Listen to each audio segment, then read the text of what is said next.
मेरे दोस्तों बेलियो ते बजुर्गो GS स्टूडियो वालों शायर नज़ीर सुल्तानी सलाम अर्ज करदा है ते GS स्टूडियो पेश करदा है दास्तान महमूद बेगड़ा बादशाह ते इस दास्तान दी फरमाइश करदे ने बहावलपुर तो बाबा असलम रहमानी, रावलपिंडी तो राणा जाफर, काले वाला चीमा तो जकाउल्ला चीमा, पिंड जंडियाला शेर खान तो तारक महमूद खान, शेहूपुरा तो मोहम्मद हारून खान। ते मेरे दोस्तों महमूद बेगड़ा बादशाह तुसी इस नां तो हैरान ते होए होवोगे। ये गुजरात दे सब तो बहादुर बादशाह महमूद शाह अव्वल दा नां है जिन्हों महमूद बेगड़ा कहा जाता सी। ये गुजरात रियासत दा सब तो बहादुर बादशाह सी।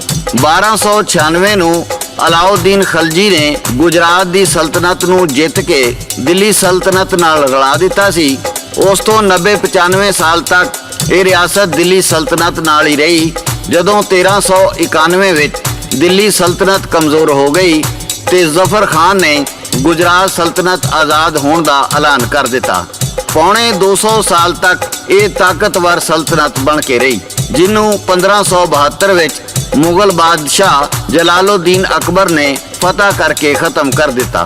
इस 150-200 साल विच गुजरात रियासत विच बड़े बड़े दलेर ते बहादुर हुक्मराना ने जन्म लिया। इन्हां बादशाहां चों सब तो ज़्यादा शोहरत महमूद बेगड़ा नूं मिली।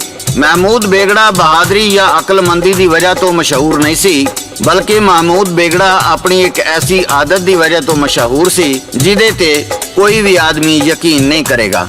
वो आदत सारा दिन खाना खाना। वो एक वक्त विच 35 तो 40 किलो खाना खा जाता सी। मेरे दोस्तों इत्थे मैं दसदा जावां कोई महमूद बेगड़ा ने 4000 शादियां कीतियां, यानी कि 4000 बीवियां सन ओदियां। ओदी वजह यह सी भई एक बारी किसी मुखालफ ने उन्होंने खाने में जहर दे दिता ते ओदे हकीम ने वो जहर खत्म करने वास्ते त्रियाक दरियाफ्त किया। उन्होंने त्रियाक दिता ते बादशाह बच गया। हकीम ने सोचा भाई फिर भी कोई बादशाह नूं जहर दे सकता है, क्यों ना मैं इनू हौली हौली जहर का आदि बना दियां। उन्हें थोड़ी थोड़ी करके उहदे खाने में जहर मिलानी शुरू कर दी ते फिर एक दिन ऐसा आया कि उहदा पूरा बदन जहरीला हो गया ते वो शादी जिस औरत ना करदा वो चंद दिन जिंदा रहिंदी ते वो जहर चढ़न की वजह तो मर जाती। इस तरह उन्हें एक एक करके 4000 औरत नाल शादी की।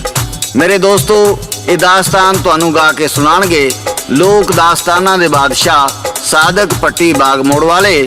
रिकॉर्ड करते ने लाला जी ते शायरी करते ने शायर नज़ीर सुल्तानी। 4000 सी शादी की थी, 4000 शादी की थी, 4000 सिमल का करके मनोरंजन अपना करदा सी मन हल्का, करदा सी मन हल्का।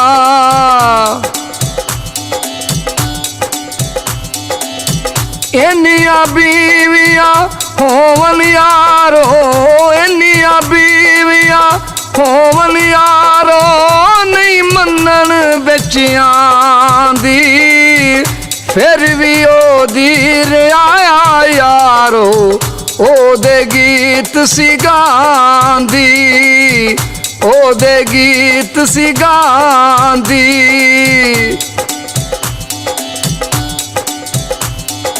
ओ बेगड़ा बादशाह खाना खांदा किसे तो नहीं शर्मांदा, इको टाइम च मन दे नेड़े ओ खाना खा जांदा, ओ खाना खा जांदा।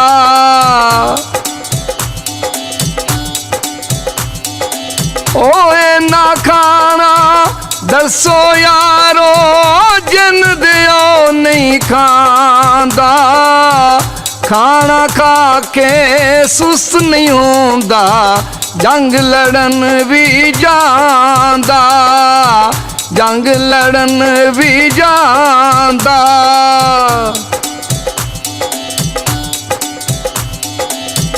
ਸ਼ਾਹ ਦੇ ਕੀ ਸ਼ੌਕ ਹੁੰਦੇ ਨੇ ਹੋ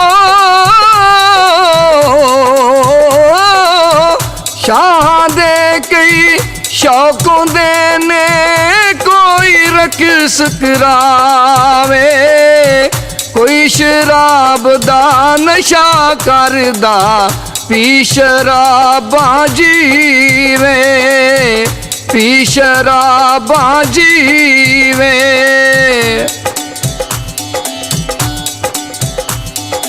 ओ कोई जानी बदकारी करदा कोई बंदियां नू मारे बादशाहां ने कीते सजनू वक्खो वख ने कारे वक्खो वख ने कारे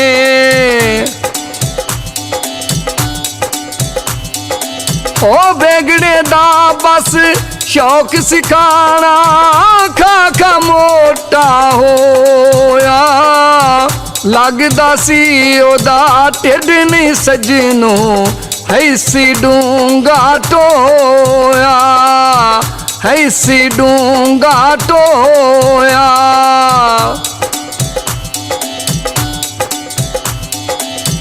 सौन तो पहला खाना रख के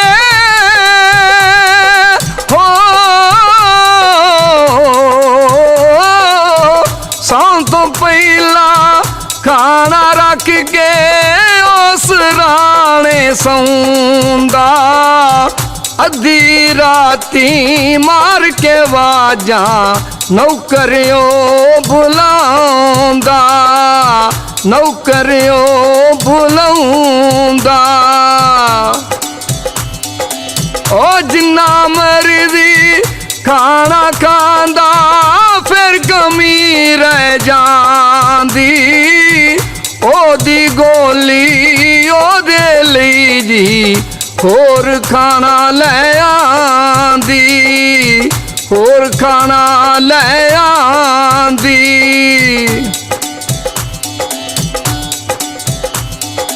ओ खा खा के ओ मोटा होया हो खा खा के ओ मोटा होया उठिया मूल न जांदा ए ते जंग नहीं लड़ सकदा कुल जमाना आंदा कुल जमाना आंदा मेरे दोस्तों सज्जनों मित्रों बेगड़ा बादशाह बड़ा खाना खांदा सी ते लोग ओदे खाने तो बड़े परेशान होंदे सन आंदे ने इन्ना खाना खांदा है ये जंग किवें लड़ेगा वो बड़ा बहादुर सी वो बड़ा दलेर सी साधक बड्डी पेश करदा वो किस तरह जंग लड़दा ओ कोई की जाने ताकत ओदी जंग तो मूल ना डरदा जेड़ा आंदा ओदे अगे इको वार च मरदा इको वार च मरदा मेरे सजनों होया इंज बिगड़े बादशाह दे खाने विच ओदे दुश्मना जहर मिला दिता वो अपने कीमा नूं बुलांदा है ते शायर की लिखदा ओ फिर की होया कि मैं दसा दुश्मना जहर खुआया बेहोशी दे आलम विच जी शाही कीम बुलाया शाही कीम बुलाया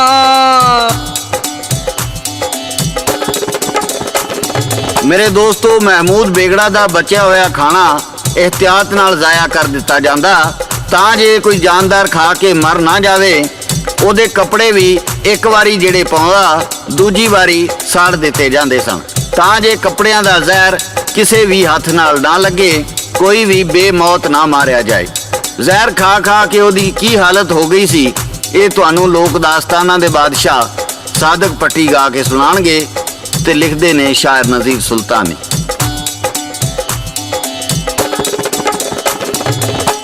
ਜ਼ਹਿਰ ਦਾ ਨਸ਼ਈ ਹੋਇਆ, ਜ਼ਹਿਰ ਬਿਨਾ ਨਾ ਬਚਦਾ, ਜਿਵੇਂ ਜਿਵੇਂ ਜ਼ਹਿਰ ਉਹ ਖਾਂਦਾ ਉਹਦੇ ਜਿਸਮ ਚ ਰਚਦਾ, ਉਹਦੇ ਜਿਸਮ ਚ ਰਚਦਾ। ਖਾਣਾ ਉਹਦਾ ਬਚਿਆ ਜਿਹੜਾ ਕੋਈ ਨਾ ਯਾਰੋ ਖਾਵੇ, ਕੱਪੜੇ ਉਹਦੇ ਸਾੜੇ ਜਾਵਣ ਜਾਦੋਂ ਬਦਲ ਕੇ ਨਾਵੇ, ਜਾਦੋਂ ਬਦਲ ਕੇ ਨਾਵੇ।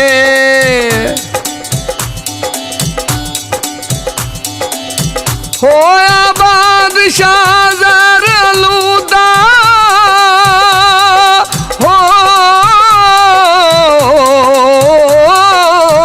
ਹੋਇਆ ਬਾਦਸ਼ਾਹ ਜ਼ਹਿਰ ਲੂਦਾ, ਨੇੜੇ ਕੋਈ ਨਾ ਆਂਦਾ।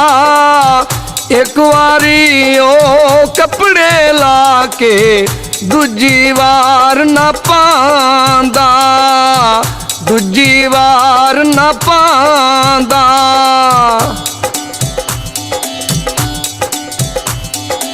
ਉਹ ਜਿੰਨੇ ਸ਼ੌਕ ਨਾ ਖਾਣਾ ਖਾਂਦਾ, ਉਸੇ ਸ਼ੌਕ ਨਾ ਲੜਦਾ, ਆਪਣੀ ਰਿਆਇਆ ਨਾਲੋਂ ਯਾਰੋ ਪਿਆਰ ਬੜਾ ਸੀ ਕਰਦਾ, ਪਿਆਰ ਬੜਾ ਸੀ ਕਰਦਾ, ਪਿਆਰ ਬੜਾ ਸੀ ਕਰਦਾ।